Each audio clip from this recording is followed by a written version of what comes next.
So there is a sister who is going viral. Apparently she is part of a choir in a church.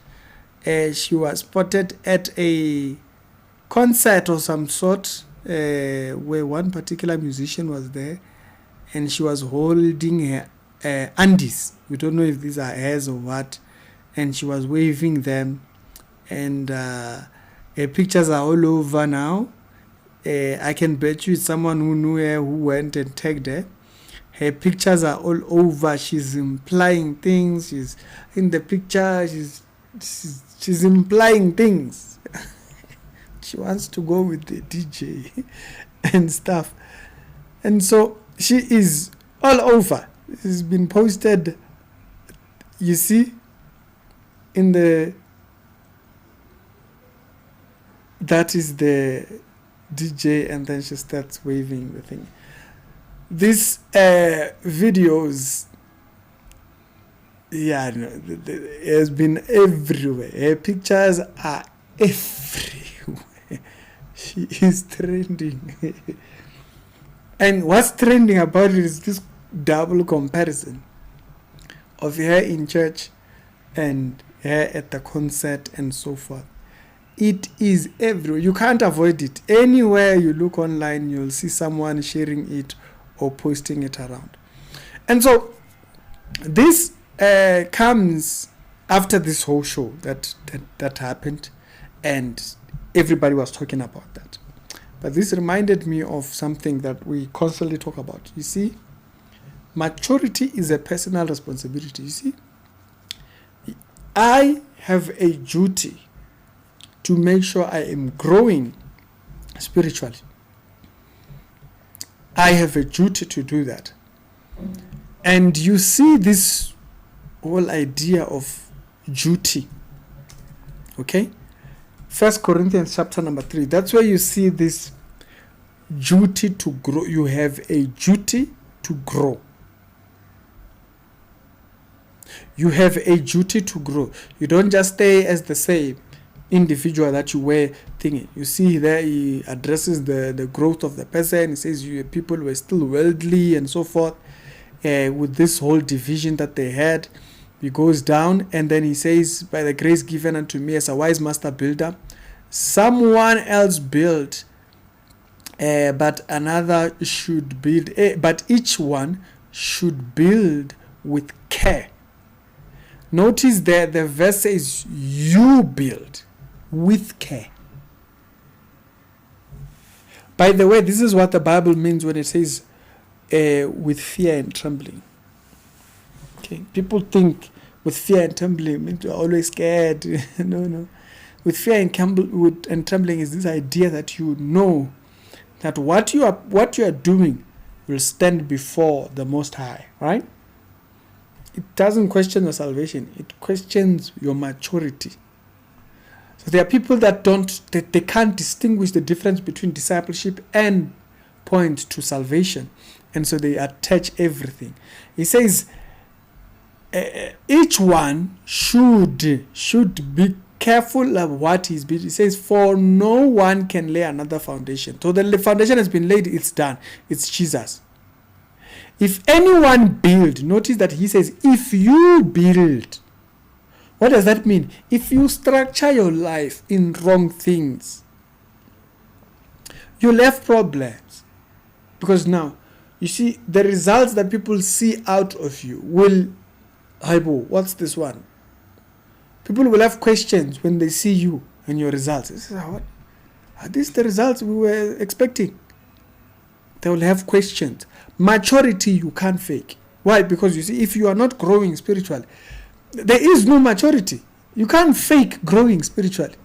You can't fake being attracted to the wrong things. You can't fake. You can't fake it. Right now, people are jackalaring. See, you can't fake not wanting to be there. It will eat you. You can't fake maturity. You can't. You either are growing or you're not. Maturity, you can't. I'm telling you, you can't. Don't try to deceive yourself. We sit here, we play a sermon here. When we get to 25 minutes, you now want to see entertainment. You'll be now flipping on TikTok. And why? Because it takes maturity to endure that level of thing. With some people, you can talk about a verse, one verse, and then you must skip and go immediately into entertainment. Why? It takes maturity. There are Christians who don't like being around Christians.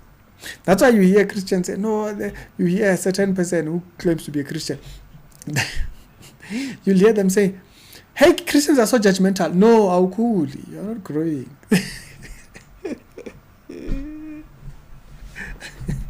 You're exposing yourself. Christians are so judgmental. No, they're not judgmental. They're growing. So as a result of their growth shows. And because you are not growing now, you see, you are opposed to this progress that they have. You are opposed to them rejecting certain things. No, I don't drink. No, I don't do that. So you see, this progress or this growth, it becomes repulsive to you because why? You see, that's growth, maturity, it shows. There are certain conversations they are not interested in having. Why? Growth. By growth, I don't mean age. I mean the things that are interesting to me. They change. They sound. Do you understand? Maturity, you can't fake it. You cannot fake it. You know, I've said I'm one of the most boring persons you can ever meet. the most boring individual you've ever met in the world. Yeah. You must really love God. I'm annoying. That's all I talk about. I don't know anything else. I don't know anything else. All I know is Bible. Absolutely annoying. No. I'm telling you. Annoying. I'm the most annoying individual you can ever meet. Boring. If the word boring had a capital letter, I don't think they write boring in capital letters.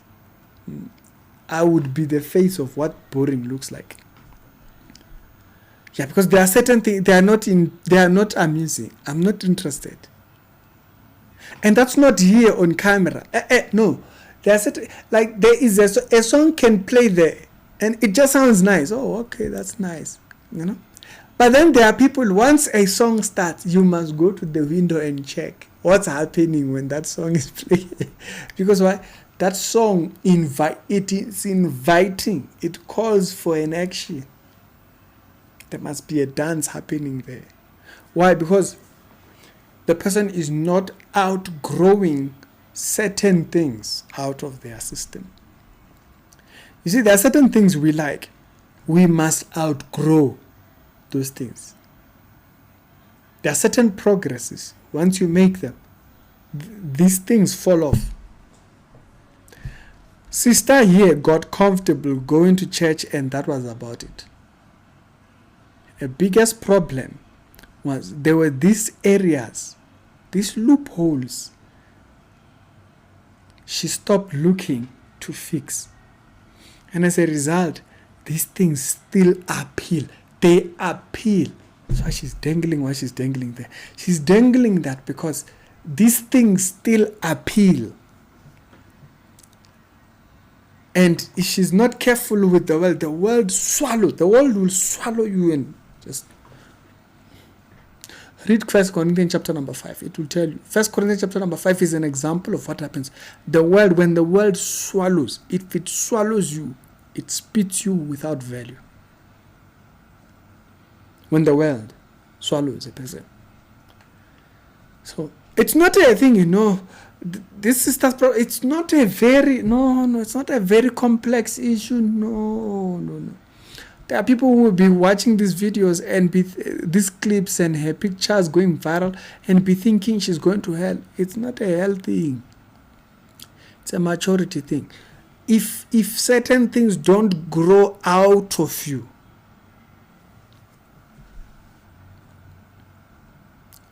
We're not calling out her going there. Okay? There is a behavior she displays there that should tell her that which you claim to be when you stand on the pulpit is not represented when you are dangling things. You are dangling things. You are dangling private things in front of a camera for a DJ. There is hungers that are there that you have to address. You are of the Most High's kingdom. When you stand there, you represent that. Can't be dangling things like that. Yes, I have not seen Andes in a very long time. I had no business seeing Andes in your hand. Yeah, you see, the places I find myself, the things I do, there's no Andes dangling anywhere. I should not see Andes dangling from your hand. Why? The values there is a way you carry yourself as a Christian. There is a way. Now, what must happen is you must aspire to be like that. You must aspire to have those type of values. Until then, you work on yourself and you root those things out. Otherwise, the world will swallow you. The dangling will lead you to places you don't want to be. As Samson, he dangled the wrong thing. He dangled his powers. When the world swallowed him, he lost his sight. The world swallows. The world swallows, and my sister, when you come back from that swallowing, it will not be the same. So you see, that verse, when it tells you, each one must be careful how he builds. That's what he's saying.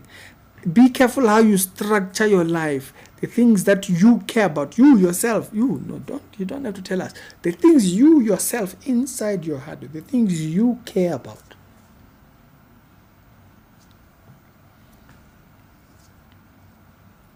We seek to outgrow those things. We seek to outgrow by a long shot. Until then, back to the field. Growth you can't fake. Growth, can't fake growth. If it's there, it's there. If it's not there, dololo. And why is it important? One must grow spiritually. Matthew chapter number 10, verse number 36, it says, a man's enemies will be the members of his own household. It's talking about the state in which the end times world will be like. Okay? It says, anyone who loves his father and mother more than me is not worthy of me. Jesus is not telling us to hate our family. He's talking about what priorities do you carry. You see, as you grow in faith, there are certain priorities we carry. It says, if we carry the priorities of what he wants shaping our life, we are worthy of him. Anyone who loves the daughter or son or what is not worthy of me. And anyone who does not take up his cross and follow me is not worthy of me. What does that mean? We are taking his instruction and shaping our life. You see? We take his instruction and shape our life. Why does he call it a cross? He calls it a cross because it's laborsome to take it to this flesh that wants to do its own thing. To do that particular level of effort, it will root out things. When we take his instruction on how to clean our mind, how to keep the right things before our eyes, whatnot, and to kill these hungers that are out of order, the more we participate in that process, that is the carrying of your cross that he is talking about here. That's what makes you worthy. When he says you are not worthy of me, he's talking about fellowship. Not everyone has fellowship. There are people who are born again who don't have fellowship with God. Why? Because, and by the way, this actually extends to the kingdom, to the 1,000-year millennia, there are people who will have that proximity to the relationship with God. There are people who will not. Why? Because their level of devotion when they were here does not give that. Our growth here determines our proximity there. If we grow spiritually, we carry ourselves with those particular principles. We have, do you understand? Growth, therefore, is a must for a Christian. Otherwise, there's nothing. That's why it says be careful how you shape your life. It says be careful how you build thereupon. The world seeks to swallow us. The question is, what is it that we choose to do when it questions? When they see that dangling should not happen. But why does it happen? There are areas not growing.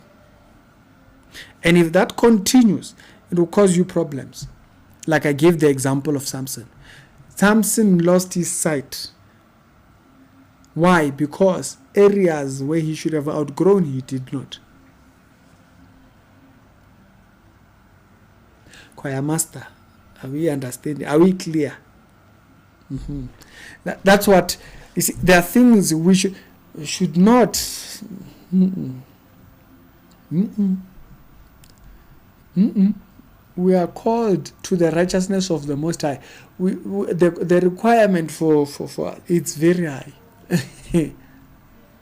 It's very high. And we live to that standard. Tsiriki, hope that video finds you well. Growth is a must. And don't think you can fake growth. If the word is not, the wrong thing will come out. Once the word is in you, the right thing takes over. And the word being in us does not mean you are just quoting verses. It's not about quoting verses. When the word is lived through the individual, it creates a certain environment. There is no dangling. At that level, there is no dangling of the wrong thing. Growth, don't get this twisted. Growth, you can't fake.